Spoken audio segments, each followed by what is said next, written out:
Labadiena, mano pavardė Laura Mašalaitė. Šiandien kalbėsim apie lėtinį virusinės B hepatitą. Tai yra potencialiai gyvybei grėsminga kepenų infekcija sukelta hepatito B viruso, reikšminga visuotinės sveikatos problema. Gali sukelti virusas tiek ūminę, tiek lėtinę ligą. Lėtinis virusinis B hepatitas yra susijęs su didelė sergamumo ir mirtingumo rizika nuo kepenų cirozės ir pirminio kepenų ląstelių hepatocelinis karcinomos vėžio rizika. Šiuo metu yra saugi, prieinama ir efektyvi vakcina nuo hepatito B viruso. Daugiau kaip trečdalis pasaulio gyventojų turi vienokių ar kitokių hepatito B viruso infekcijos serologinių židinių. Pagal PSO 19 metais buvo apie 300 milijonų lėtinės hepatito B viruso infekcijos nešiotojų. Fiksuojama apie 1,5 milijono naujų infekcijos atvejų kiekvienais metais ir metinis mirtingumas siekia 820 tūkstančių atvejų. Aišku, daugiausia dėl virusinės B kepenų cirozės ir hepatoceliulinės karcinomos. Bendras HBs antigeno paplitimas pasaulyje yra 3,5 %. Tačiau infekcijos dažnumas ir perdavimo keliai skiriasi priklausomai nuo geografinės zonos. Pagal HBs antigeno paplitimą yra skiriamos 3 endeminės zonos, tai yra aukšto, vidutinio ir žemo endemiškumo zonos. Aukšto endemiškumo zonose, čia va tamsiai mėlynai pažymėta subsahariniai Afrikoje, HBs antigeno paplitimas yra 8 ir daugiau procentų. Ir čia pagrindinis perdavimo kelias yra vertikalus, tai yra iš motinos vaikui ir užsikrečiama perinataliniu laikotarpiu arba ankstyvoj vaikystėje. Vidutinio endemiškumo zonose, Viduržemio jūros baseine, Rytų Europa, Centrinė Azija, Pietryčių Azija, kitose nurodytose pasaulio dalyse, vyraujantis amžius infekavimosi metu tai yra vaikai ir paaugliai ir suaugę, perinatalinis perdavimo kelias čia yra retesnis. Ir mažo endemiškumo zonose, kur HBs antigeno paplitimas yra mažiau negu 2 %, Jungtinėse valstijose, Kanadoje, Meksikoje, Naujojoje Zelandijoje, vyraujantis amžius tai yra suaugę ir paaugliai. Pagrindiniai perdavimo keliai tai yra parenterinis ir seksualinis ir perinatalinis ir užsikrėtimas ankstyvoje vaikystėje yra retas. Lietuva priklauso vidutinio endemiškumo zonai. Virusas yra perduodamas per kraują ir kūno skysčius iš infekuoto asmens kitam, kuris neturi imuniteto.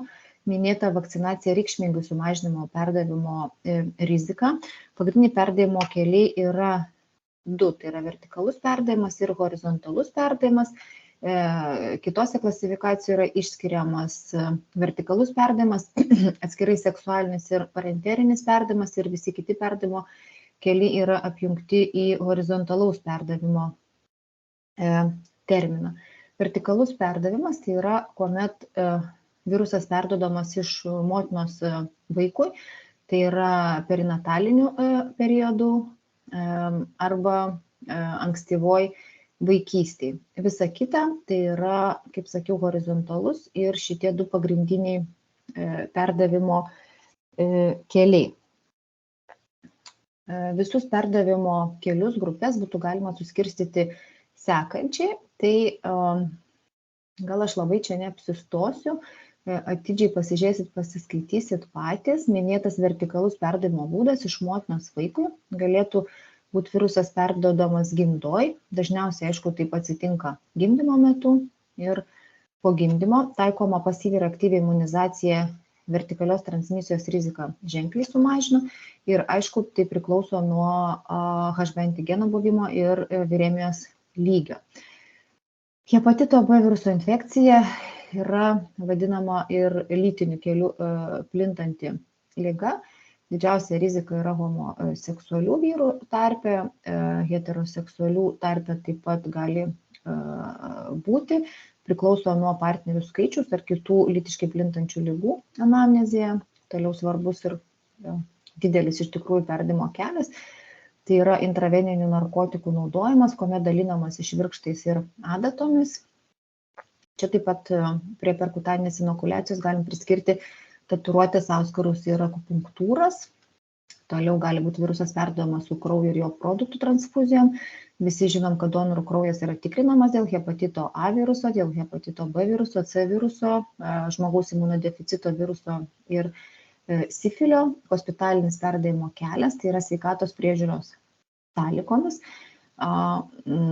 Dažniausiai tai užkrėsti instrumentai arba atsitiktinis adatos dūris. Rizika nėra didelė, nes yra taikoma po ekspozicinė profilaktika ir irgi užsikrėtimo rizika priklauso nuo HBs antigeno, HBe antigeno ir viremijos lygio. Taip pat gali būti perduodamas atliekant solidinių organų transplantaciją ir kiti perdavimo keliai, tai yra vaikai arba suaugę gali įgyti per nedidelius odos ir ar gleivinių defektus patekus kraujo.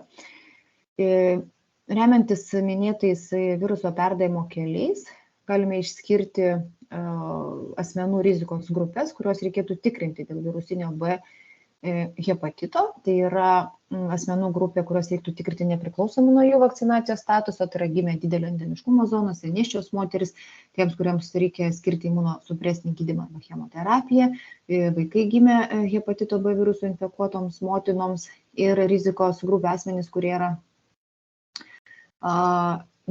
neskiepyti, tai yra nors kartą vartoja intraveninius narkotikus, tai yra daugybiniai lytiniai partneriai, tai yra homoseksualūs vyrai, sergantis lėtinė kepenų liga, tai yra visiems pacientams, kuriems nustatome lėtinio kepenų pažeidimo požymių, visus mes juos patikrinam dėl hepatito B.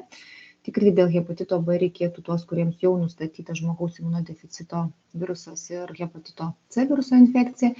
Ir tuos, kuriems atliekamos hemodializės, tai yra sergančius terminalinės stadijos lėtinių inkstų funkcijos nepakankamumu. Jeigu norim patikrinti asmenį dėl hepatito B, tai atliekame HBs antigeną, tai yra hepatito B viruso infekcijos žymuo. Taip pat galime atlikti anti-HBs, įsivertinti po vakcinacinį imunitetą. Anti-HB core paprastai atliekame tiems, kurie kartu turi žmogaus imunodeficito virusą, hepatito C virusą, tiems, kuriems reikalinga imunosupresinė terapija ir kraujo ir organų donorus. Taip, hepatito B virusas gali sukelti tiek ūminę, tiek lėtinę ligą.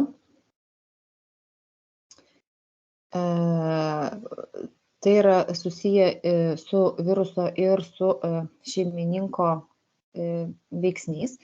Susirgus ūminiu virusiniu B hepatitu yra nustatomas viruso žymuo S antigenas, taip pat E antigenas ir randami M klasės anti-HB core antikūnai. Pasveikstama, jeigu per atsiprašau labai jūsų.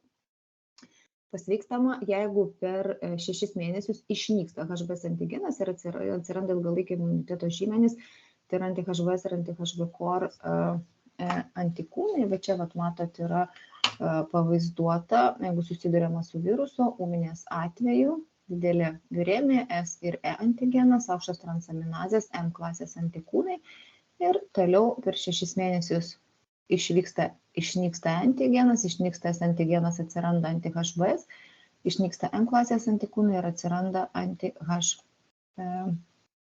core.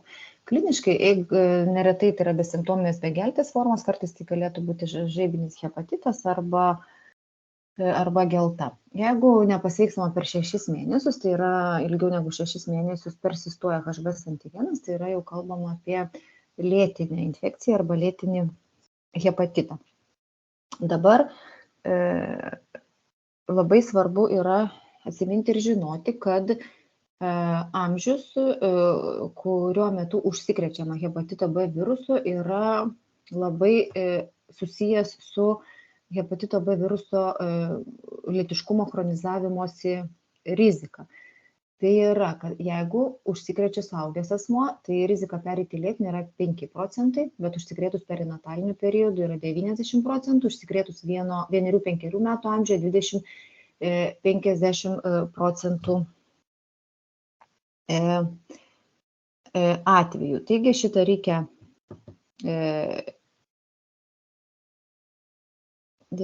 atsiminti. Hepatito B virusas gali sukelti nuo minimalių pokyčių iki kepenų cirozės ir, kaip jau sakiau, yra susijęs su kepenų ląstelių vėžio rizika. Jeigu ilgiau negu 6 mėnesius nustatom HBs antigeną, tai yra lėtinė infekcija. Jeigu vystosi kepenų pažeidimas, tai yra nustatomas nuolatinis ar protarpinis STLT padidėjimas kepenų biopsijoje arba neinvaziniais fibrozės vertinimo metodais nustatom kepenų pažeidimą. Taip pat randam HBV DNR kraujo serume. Tai jau kalbame apie lėtinį virusinį B hepatitą. Labai trumpai norėčiau apie patį virusą. Hepatito B virusas tai yra DNR virusas, jau mokėtės ir jeigu atsimenat, hepatito C virusas yra HCV-RNR virusas, o hepatito B viruso genomas yra DNR. Jisai priklauso hepatnaviridė šeimai. Jisai, jo genomas koduoja keletą baltymų. Tai yra pirmiausia išorinis apvalkalas, kurį sudaro lipidai ir štai šitie mėlynos spalvos viruso paviršiniai baltymai S antigenai. Yra 3 izoformos, dideli, vidutiniai ir maži. Toliau šerdiniai baltymai arba core baltymai, arba kitaip sakant HB core antigenas, formuoja tokią uždarą vidinį apvalkalą nukleo kapsidė, kurio jau viduje centre yra viruso DNR. Čia noriu atkreipti dėmesį, kad viruso DNR angliškai žymimos tokios 2 RC raidelės, tai reiškia, kad jinai yra, kaip mato, cirkuliari, bet jinai nėra kovalentiškai žiedinė. Bet čia matot dar tokį tarpelį. Toliau yra viruso DNR polimerazė, prisitvirtinus vienam gale prie DNR ir kitoj vijoj yra prisitvirtinęs RNR pirmtakas.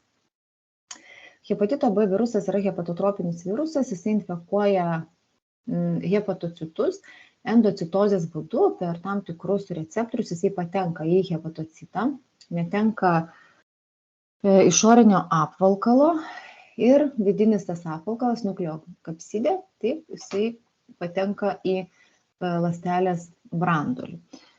Ląstelės branduolyje išlaisvinama viruso RC DNR ir tada, naudojant ne viruso, bet šeimininko polimerazę, iš šitos RC nepilnai žiedinės DNR susiformuoja pirmai žiedinė, angliškai CCC DNR, tai yra kovalentiškai cirkuliariai uždara DNR.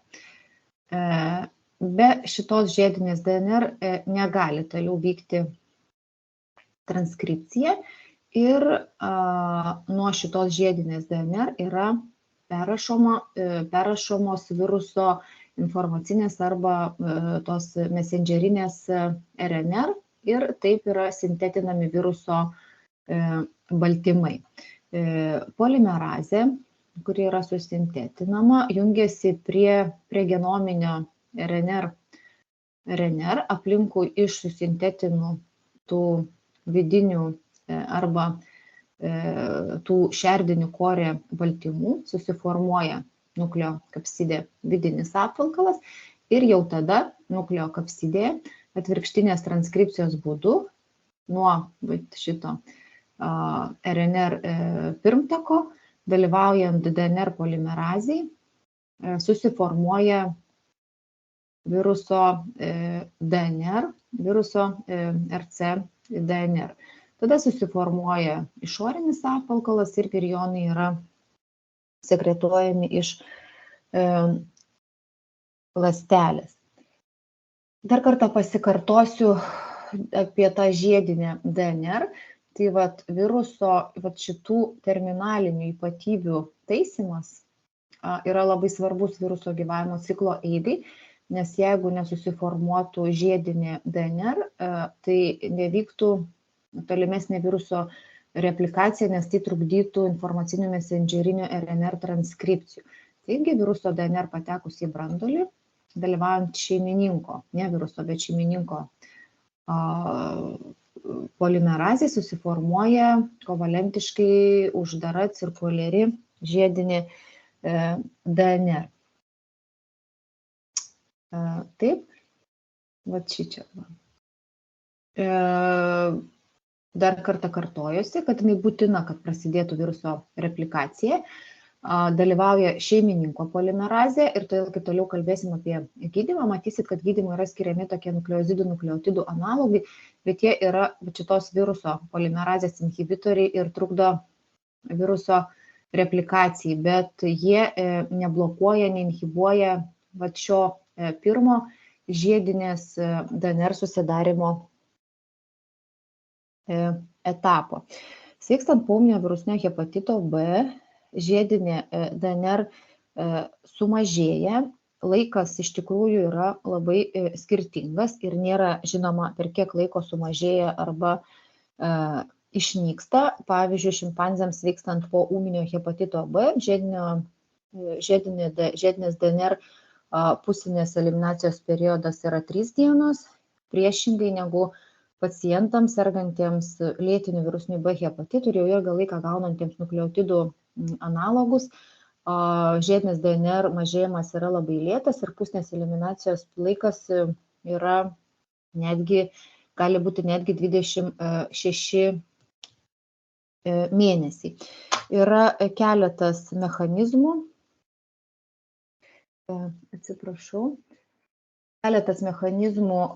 kodėl žiedinė DNR mažėja arba išnyksta sveikstant. Tai yra dėl citopatinių efektų, tai yra hepatocitų žūtis arba ląstelių dalinimasis ir necitopatiniai efektai, kuomet hepatito B viruso citotoksiniai T limfocitai inhibuoja replikaciją ir taip sumažina arba eliminuoja žiedinę DNR be jokios citolizės. Labai trumpai viena skaidruolė apie tokį dalyką, kurį galbūt kažkur esat girdėję, kad hepatito B virusas gali integruotis į šeimininko ląstelės genomą. Žiedinės DNR susidarimas tai nėra integracija į šeimininko genomą. Tiesiog nedidelė dalis, mažiau negu 10% hepatito B virusų turi dar kiek kitokią hepatito B viruso DNR, ne šitą, kurią turi dauguma RC DNR, bet kitokią, tokią linijinę DNR, kuri patekusi į branduolį, be to, kad virsta į žiedinę DNR, tai gali integruotis ir į šeimininko ląstelės genomą. Nėra visai aišku šitos integracijos reikšmė ir pasiekmės, išskyrus tai, kad tai yra susiję su hepatoceliulinės karcinomos vystymosi rizika. Kalbant apie lėtinio virusinio B hepatito diagnostiką, tai pirmiausia reiktų žinoti minėtus rizikos veiksnius ir vykdyti rizikos grupių patikrą. Paprastai lėtinis virusinis B hepatitas, kuomet kepenų liga yra nepažengusi, tai yra besimptominės eigos, tai yra didžioji dalis pacientų, kuriems neretai liga nustatoma atsitiktinai tyriant dėl kitų priežasčių. Jeigu tai yra simptominė ligos forma lėtinio virusinio B hepatito, tai nusiskundimai paprastai yra nespecifiniai.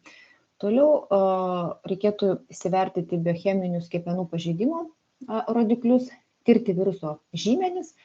Jeigu atliekama biopsija, vertinti morfologinius pakitimus, tai yra uždegimo aktyvumo laipsnį ir fibrozės laipsnį, arba kepenų fibrozę vertinti neinvaziniais tyrimo metodais, tokiais kaip elastografija arba serumo fibrozės markeriais. Lėtinis virusinis B hepatitas, tik atkreipsiu dėmesį, kad gali turėti ir ekstrahepatinės, tai yra ne kepenų ligos pasireiškimo formas. Dalį sergančių mazginių poliarteritų nustatomas HBS antigenas. Taip pat gali sukelti membraninę nefropatiją ir membranų proliferacinį glomerulonefritą ir aplastinė anemija taip pat gali būti susijusi su hepatito B viruso infekcija. Hepatito B viruso infekcija yra susijusi su tam tikrais charakteringais hepatito B viruso antigenų ir antikūnų pokyčiais kraujo serume. Šie markeriai mums padeda apibūdinti skirtingą klinikinę situaciją. Tai dar kartą trumpai čia akcentuosiu. Virusas ekspresuoja 3 baltymus, taip 3 antigenus. 2 iš jų, vienas yra jų paviršinis antigenas, yra išoriniame apvalkale, taip, kitas yra šerdinis, kuris formuoja nukleokapsidę ir dar vienas tirpus arba E antigenas, HBE antigenas. Kadangi HB-core antigenas yra čia viduj, tai mes HB-core antigeno kraujo serume nustatyti negalime, todėl turime 2 antigenus, HBS antigeną ir HBE antigeną. Netiesioginiai seruminiai žymenys yra antikūnai prieš kiekvieną iš 3 antigenų, tai yra antikūnai prieš paviršinį antigeną, antikūnai prieš šerdinį antigeną ir anti-HBE ir antikūnai prieš E antigeną, atsiprašau. Taip ir molekuliniai tyrimai, tai yra kuomet kraujo serume ieškome HPV DNR, nustatome viremiją. Dabar trumpai apie kiekvieną žymenį. HBS antigenas, tai yra jau, kaip minėjau, paviršinis antigenas, taip, kuris yra viruso išoriniam apvalkale, tai yra viruso žymuo. Taip ir kaip minėjau, kad jeigu norim patikrinti asmenį dėl hepatito B, tai pirmiausia tyriam HBS antigeną.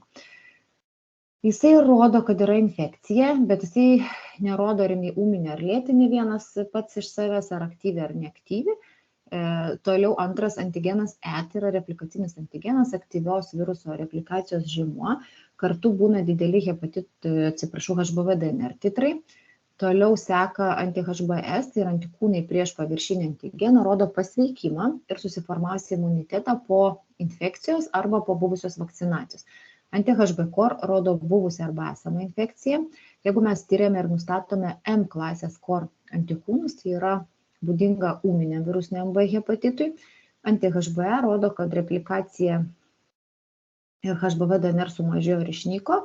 O kliniškai vyko remisija, tai yra vyko serokonversija iš E antigenų į anti-HBE. Anti-HBE gali atsirasti ir esant viruso tam tikrų sričių mutacijai, kuomet virusas nebeekspresuoja E antigenų ir todėl anti-HBE nepaneigia viruso replikacijos.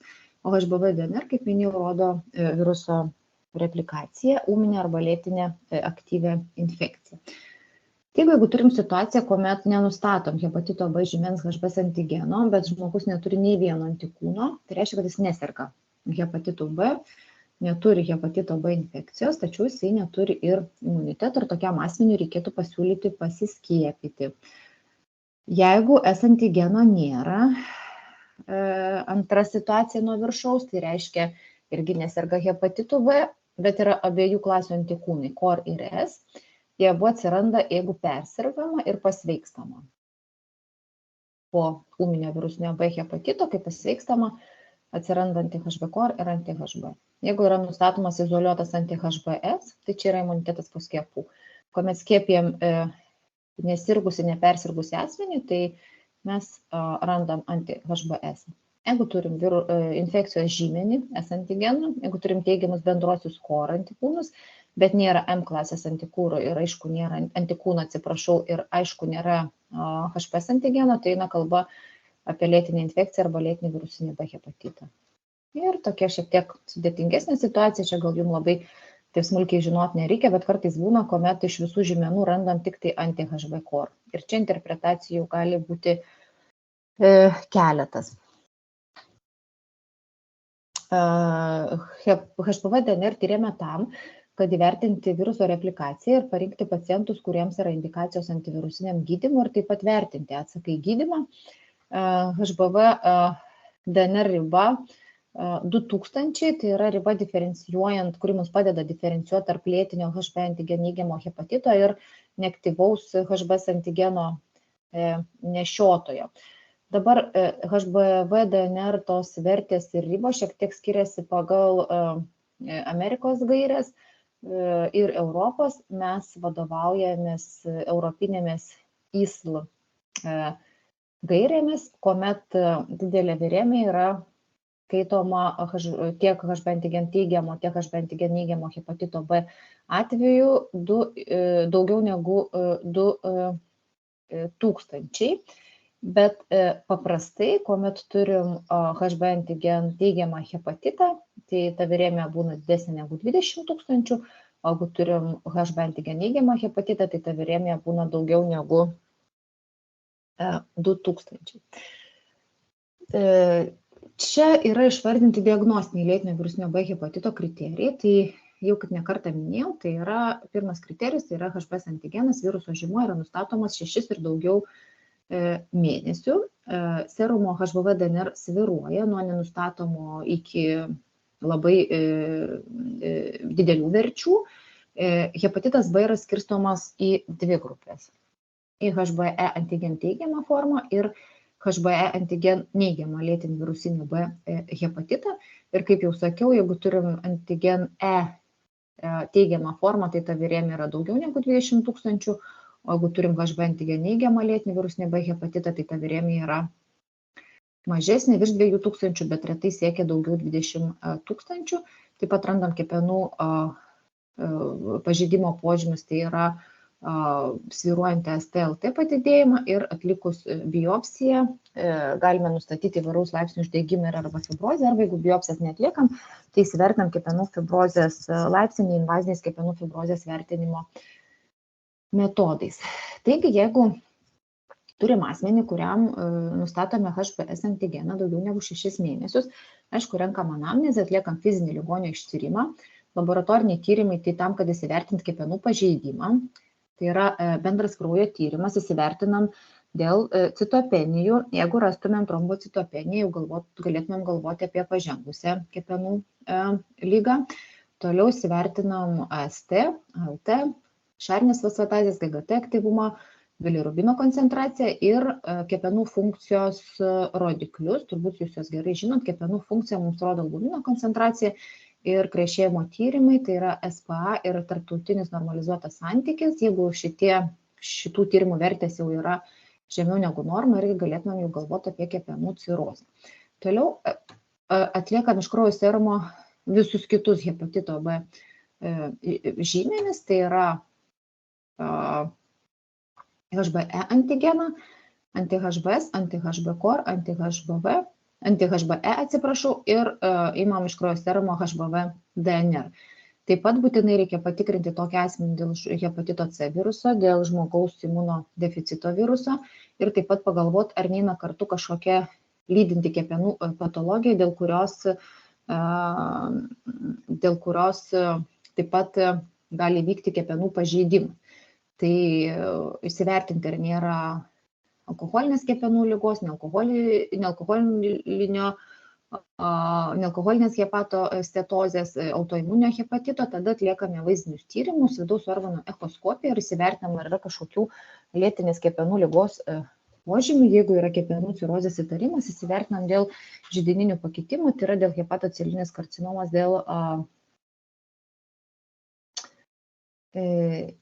dėl kepenų ląstelių vėžio.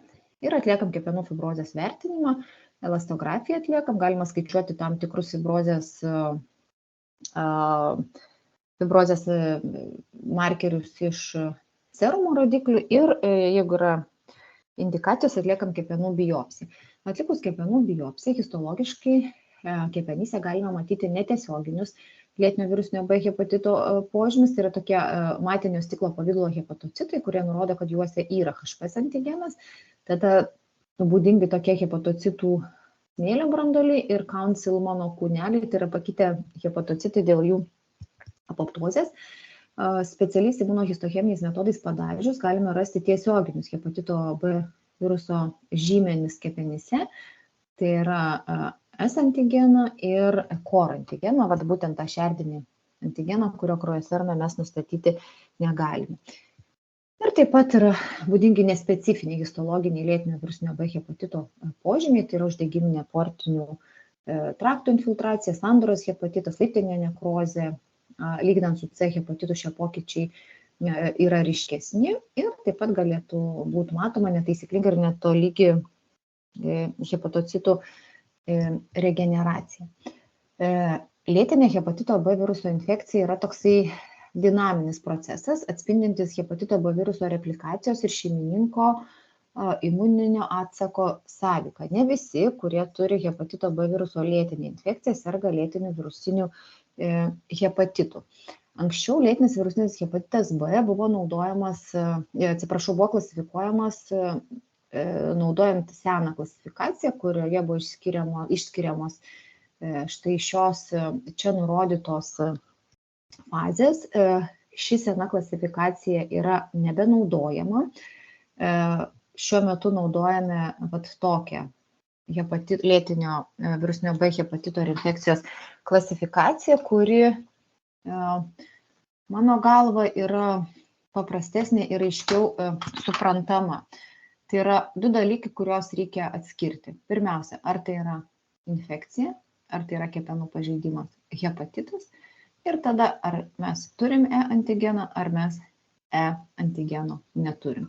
Ir todėl turim 4 tokias formas. HB antigen teigiama infekcija, HBe antigen teigiama hepatitą, HBe antigen neigiama infekcija ir HB antigen neigiama hepatitą. Čia šito lentelį apačioje, matot, yra nurodyta, kad kiekvienai formai yra būdinga, galim greitai pasižiūrėti. Dabar paimkim HBe antigen teigiamą infekciją. Taip, infekcija reiškia, kad virusas yra, replikacija vyksta, bet nėra jokio kepenų pažeidimo. Ši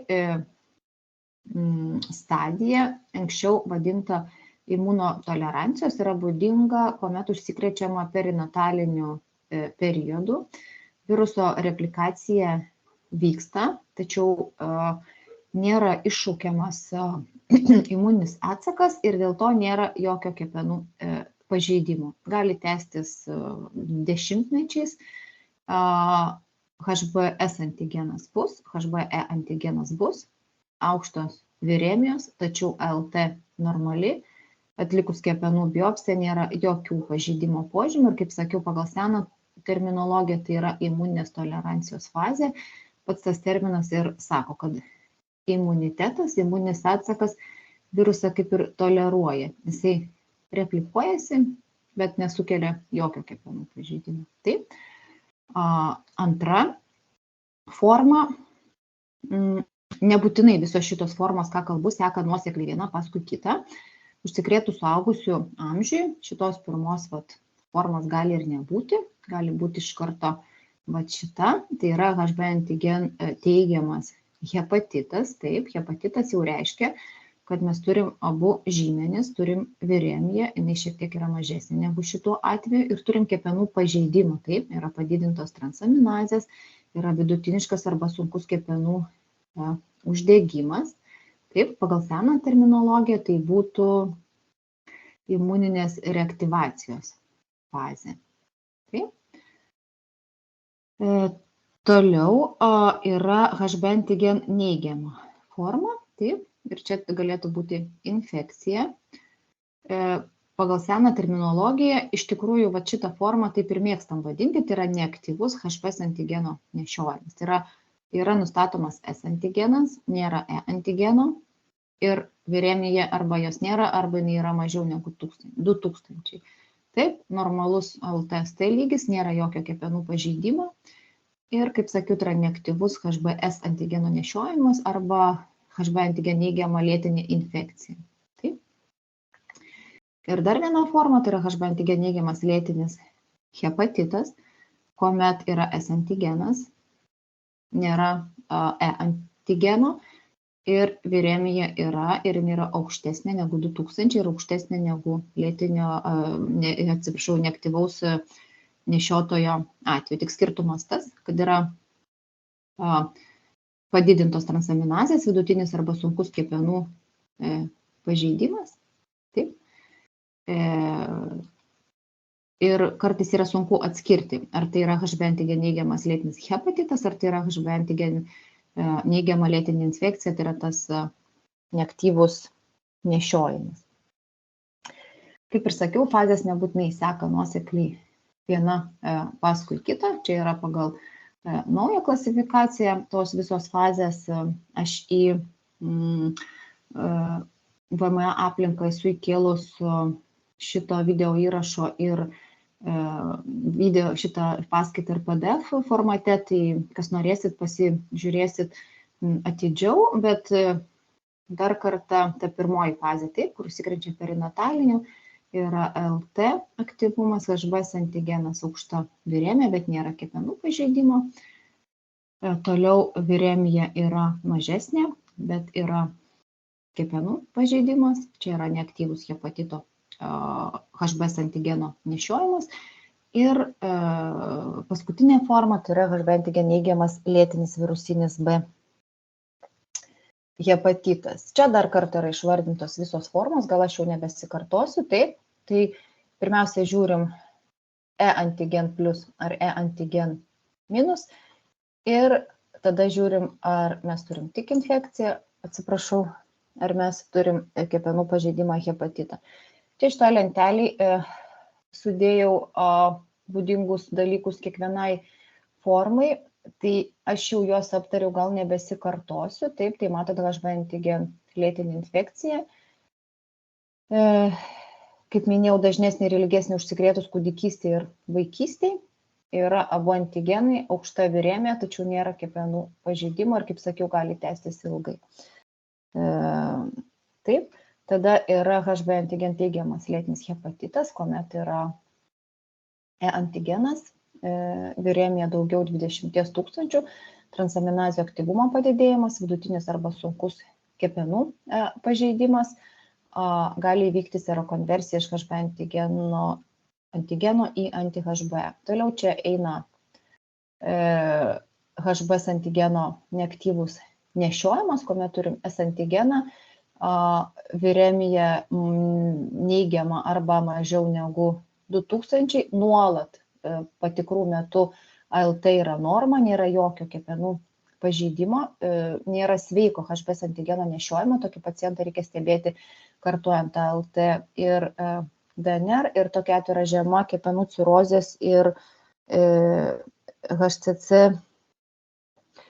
rizika. Dauguma pacientų gali pasiekti HB antigen serokonversiją ir HBV DNR supresiją ir pereiti šitą paskutinę mano aptartą HB antigen neigiamą infekcijos arba HB antigen nešiojimo fazę. Kitiems nepavyksta sukontroliuoti hepatito B viruso ir tada progresuoja į ketvirtą HB antigen neigiamą lėtinio virusinio hepatito B fazę. Ir penkta forma, aš labai neapsistosiu, tiek jums smulkiai gal žinoti ir nereikia, tai yra tokia slaptoji okultinė infekcija, kuomet HBV DNR nėra, bet yra tas izoliuotas anti-HB core antikūnai anti-HB core. Ir šita forma yra svarbi, nes imunosupresijos fone gali reaktyvuotis, todėl visus, kuriems reikia taikyti imunosupresiją, pavyzdžiui, jeigu hematologai skiria rituximabą, tai būtinai reikia atlikti hepatito B viruso žymenis, įskaitant anti-HB core, ir jeigu jis yra teigiamas, tai reikia skirti profilaktinį gydymą. Jeigu turim HB antigen teigiamą lėtinę infekciją, tą pirmą fazę, tai yra gydymas nerekomenduojamas arba galima spręsti gydymo klausimą, jeigu žmogus yra vyresnis negu 30-40 metų ir yra teigiama HCC anamnezė. Užsikrečiama perinataliniu periodu arba ankstyvam amžiui. Kaip jau sakiau, taip yra dėl nepakankamo imuniteto, tai yra tokia imunotolerancija virusui. Dideli titrai, antigenas teigiamas, tačiau yra normali ALT. Daug metų neprogresuoja ir gydymas mažai efektyvus, todėl, kaip ir sakiau, paprastai yra neskiriamas, tiesiog pacientai yra stebimi. Taip, jeigu turime HB antigen teigiamą arba HB antigen neigiamą hepatitą, antrą arba ketvirtą fazę, čia jau reikėtų spręsti dėl fibrozės įvertinimo, kepenų biopsijos klausimo ir taip pat spręsti dėl antivirusinio gydymo.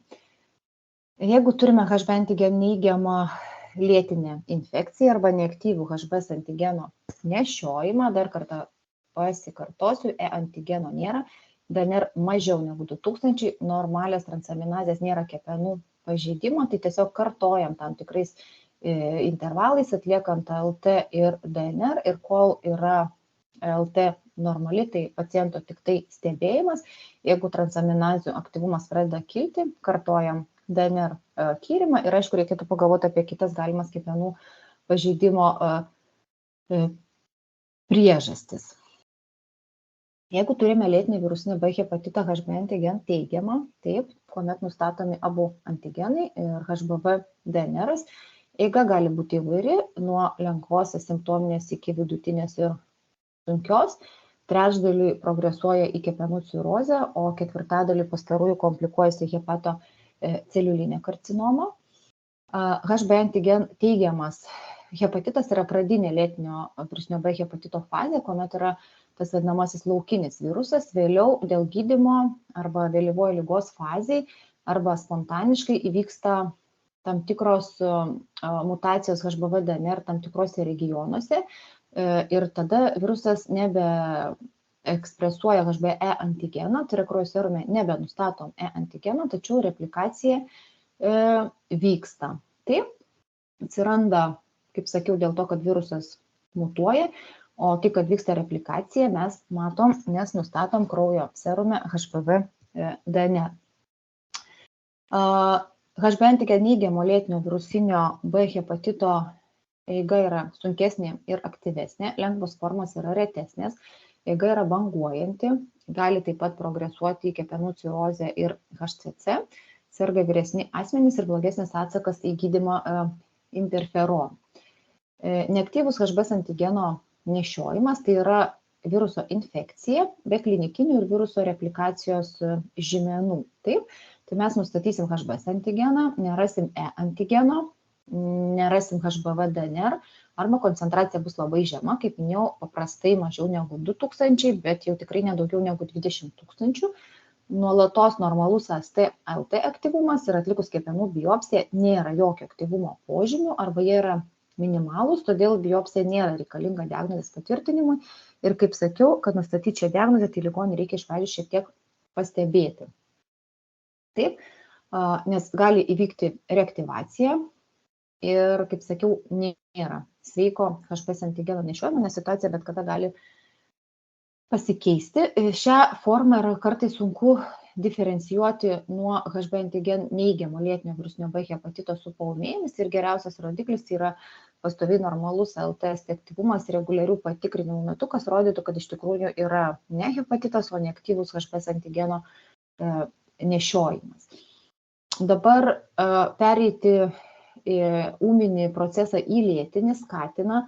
Tai pirmiausia, kaip jau minėjau, dar kartą pasikartosiu, tai jeigu užsikrečiam perinataliniu periodu ir ankstyvoje vaikystėje, tai 90% atvejų ūminis virusinis B hepatitas neišsveiksta, perina į lėtinę infekciją ir ar hepatitą.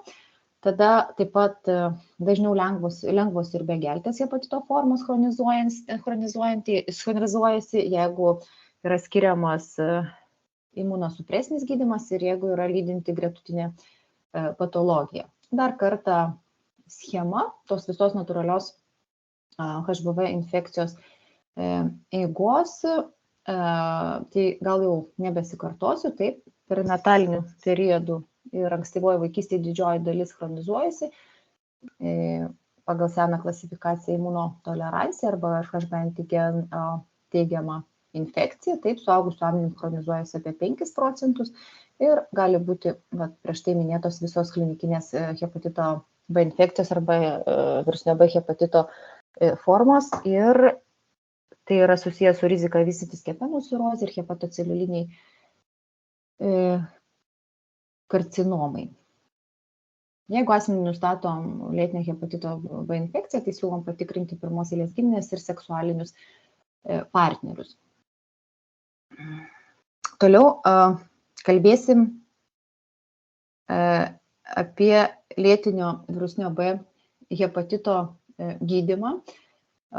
taip jau yra, kad šiuo metu mes negalim pasiekti tikro išgyjimo ir tai yra susijęs su, prieš tai, kur aš nemažai kalbėjau, susijęs su ta vadinama žiedinė DNR. Šita žiedinė DNR tai yra stabilus HBV genetinės informacijos rezervuaras ir tai yra pagrindinis barjeras siekiant pilno išgyjimo.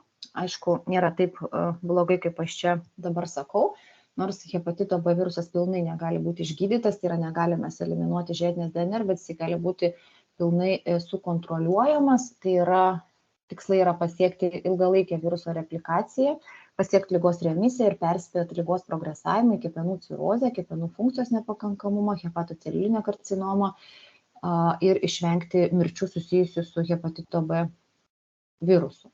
Prieš apsisprendžiant dėl gydymo įsivertinam klinikinę ligos formą, tai yra HB antigen teigiamą ar neigiamą formą, įsivertinam replikacijos lygį, tai yra HBV DNR, tada žiūrim, ar turim transaminazių padidėjimą, įsivertinam fibrozę invaziniais metodais arba sprendžiam kepenų biopsijos klausimą.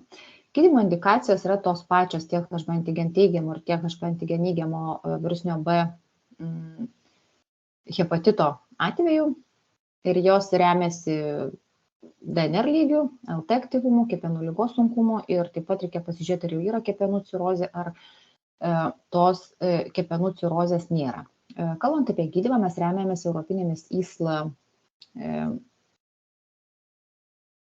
rekomendacijomis ir pagal jas visi pacientai, kurie serga HB antigen teigiamų arba HB antigen neigiamų lėtinių virusinių B hepatitų ir kuriems HBV DNR yra daugiau 2000, ALT yra daugiau negu viršutinė normos riba ir atlikus kepenų biopsiją yra mažiausiai vidutiniai uždegiminiai nekrotiniai pakitimai arba fibrozė, tai šitos pacientus reikėtų gydyti. Visi, kurie serga kompensuota ar dekompensuota virusinė B kepenų cirozė, visus reikia gydyti, neatsižvelgiant į HBV DNR ir LT lygį. Jeigu HBV DNR yra daugiau 20 000 ir LT yra daugiau negu 2 kartai viršutinės normos ribos, tai gydyti galime nepaisant fibrozės laipsnio. Jeigu turime HB antigen teigiamą lėtinę infekciją, tai kaip aš jau minėjau, negydom stebim, gydyt galime, jeigu daugiau yra 30 metų žmogui nepriklausom nuo histologinių pakitimų, arba jeigu yra šeiminė HCC anamnezė, cirozės anamnezė, arba yra ekstra hepatiniai simptomai. Tai šitie gali būti gydomi net ir nesant anksčiau nurodytų kriterijų. Yra tokių pacientų, kuriems nėra indikacijų antivirusiniam gydymui, tai yra pacientai sergantis HB antigen teigiamą lėtinę infekciją, jaunesni negu 30 metų, neturi kitų indikacijų, tai jos reikia sekti kas 3-6 mėnesius atliekant tyrimus. Jeigu turim HBE antigen neigiamą lėtinę infekciją arba tą neaktyvų nešiojimą, kaip sakiau, DNR mažiau 2000, nėra kepenų pažeidimo, netenkina kitų indikacijų, irgi negydom stebim. Jeigu turim HBE antigen neigiamą lėtinę infekciją, serumo DNR daugiau 2000, bet netitinka aukščiau išvardytų gydymo indikacijų kriterijų, tai juos reikėtų irgi stebėti kas 3-6 mėnesius. Čia dar kartą tos pačios indikacijos gydymui sudėtos į tokias schemas. Atidžiai, jeigu peržiūrėsit, tai galbūt bus aiškiau, bet iš principo čia tas pats yra parodyta, ką kalbėjau. Jeigu yra HBE antigen teigiama forma ir yra hepatitas, tai yra transaminazės daugiau 2 kartų, HBV DNR daugiau 20 000, tai gydyti nepriklausomai nuo fibrozės laipsnio. Jeigu yra transaminazių padidėjimas, bet mažiau negu 2 kartai, viremija yra daugiau 2000 remiantis europinėmis gairėmis, tai reikėtų pagalvoti apie kitas galimas priežastis, spręs klausimą dėl kepenų biopsijos ir jeigu randam vidutinį sunkų uždegimą arba vidutinė sunkia kepenų fibrozė, tai tada reikėtų gydyti. Jeigu transaminazės yra normalios, viremija yra nedidelė, tai pacientus reikėtų stebėti. Jeigu turime HB antigeną, neigiamą formą, tai yra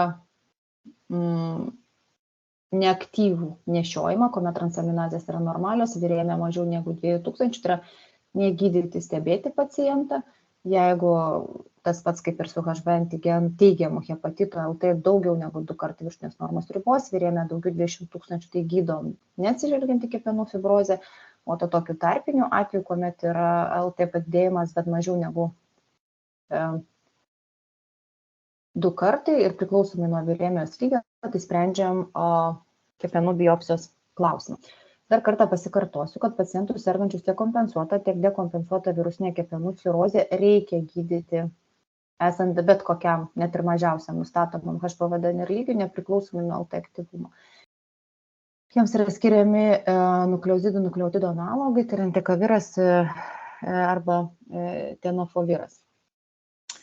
Lėtinio virusinio hepatito B gydymo galimybės yra dvi, tai yra nukleozidų nukleotidų analogai, tai yra HBV replikacijos supresija, nes šitie vaistai yra viruso polimerazės inhibitoriai. Tik tai dar kartą aš pasikartosiu, jie veikia šitoje vietoje, blokuoja tą atvirkštinę transkripciją, tai yra blokuoja RC-DNR susidarimą, tai yra viruso replikacija, bet tie vaistai visiškai neveikia šičia, kuomet susidaro žiedinė DNR, dėl kurios paskui gali būti sintetinami viruso baltymai. Todėl nukleozidų nukleotido analogai negali eliminuoti visiškai viruso, nes jie jau veikia po žiedinės DNR susidarimo. Ir pegiliuoti interferonai paskutiniu metu iš tikrųjų labai retai skiriami arba gal netgi neskiriami. Tai yra imunomoduliuojantis gydymas, tai nėra kažkaip tiesiogiai veikiantis prieš virusiniai vaistai. Skiriami nedideliai daliai pacientų, nes neretai yra blogai toleruojamas gydymas ir aišku yra blogas virusologinis atsakas. Lietuvoje iš nukleozidų nukleotido analogų mes turime lamivudiną, bet jisai pasižymi didelę rezistentiškumo išsivystymo riziką, todėl skiriame entekavirą. Jeigu palyginti interferoną su nukleozido analogas, tai tiek vienos, tiek kitos grupės vaistai turi tam tikrų trūkumų ir privalumų. Tai pagrindinis peginterferono privalumas tai yra tai, kad yra apibrėžta gydymo trukmė. Skiriam paprastai 48 savaitės. O nukleozido analogai tai yra neapibrėžta gydymo trukmė, tai yra praktiškai visam gyvenimui, yra vėliau parodysiu tam tikros retos situacijos, kuomet gydymą galima nutraukti ir tai yra susijęs su to, kaip aš jau minėjau, kad jie veikia viruso polimerazę, neveikia į žiedinės DNR susidarimą ir nutraukus gydymo liga gali bet kada reaktyvuotis. Tačiau yra stipresnis antivirusinis poveikis, geras toleravimas, tai yra tabletuota peroralinė vaistų forma ir kaip jau minėjau, pegiliuotas interferonas sukelia labai išreikštus tokius pašalinius reiškinius, todėl tenka gydymą tiesiog dėl netoleravimo nutraukti. Dabar kaip gydyti, kokiu atveju pasirinkti? Tai pegiliuotas interferonas galėtų būti pasirinkamas pacientams, kurie pageidauja apibrėžtos gydymo trukmės, nes kaip aš jau ir sakiau, kai jau paskiriam nukleozidų nukleotido analogą, tai gydymas yra tas vadinamasis long life, tai čia galėtų būti jauni asmenys, moterys planuojančios pastoti, dažniausiai HB antigen teigiamoj formai ir kaip sakiau, apibrėžta gydymo trukmė tai yra 48 savaitėm, kartais galima ilgesnė trukmė. Jeigu yra paskiriama HB antigen neigiamo lėtinio hepatito atveju, kombinuoti pegiliuotą interferoną su nukleozidų nukleotido analogais nėra rekomenduojama. Kalbant apie nukleozidų nukleotido analogus, tai reikia visų pirma išsirinkti vaistą, kuris pasižymi didžiausių rezistentiškumo barjerų, tai yra tam, kad neišsivystytų rezistencija vaistui. Gydymas ilgalaikis, nepriklausomai nuo kepenų ligos sunkumo, tai yra skiriama ir sergantiem kepenų cirozė ir rekomenduojama rinktis entekavirą ir tenofovirą. Entekavirą mes turim ir Lietuvoje. Čia tos situacijos, kuomet kartais galima spręsti dėl nukleozidų nukleotido analogų nutraukimo. Tai tais atvejais, kas iš tikrųjų būna labai retai, kuomet yra netenkama HBS antigenų. Arba kai yra HB antigen teigiama ligos forma, kuri ir yra pasiekiama stabili HB antigeno serokonversija ir nebenustatoma HBV DNR viremija, bet tik tai po 12 mėnesių išlaikant tą tokią stabilę būklę, kuomet nėra kepenų cirozės, HB antigen neigiamai formai, kuomet yra dokumentuota 3 ir daugiau metų virusologinės supresijos, bet aš kaip ir sakiau, dėl to, kad gali reaktyvuotis bet kada, tai reikalingas labai artimas, dažnas tų pacientų monitoringas, stebėjimas. Viena skaidruolė, kaip sakiau, kad gali vystytis rezistentiškumas. Tai čia matot lamivudinas, adefoviras, entekaviras, tai lamivudino tie procentai yra labai dideli, todėl jis yra nebeskiriamas, o entekaviro tie dažniai rezistentiškumo išsivystymo, matote, yra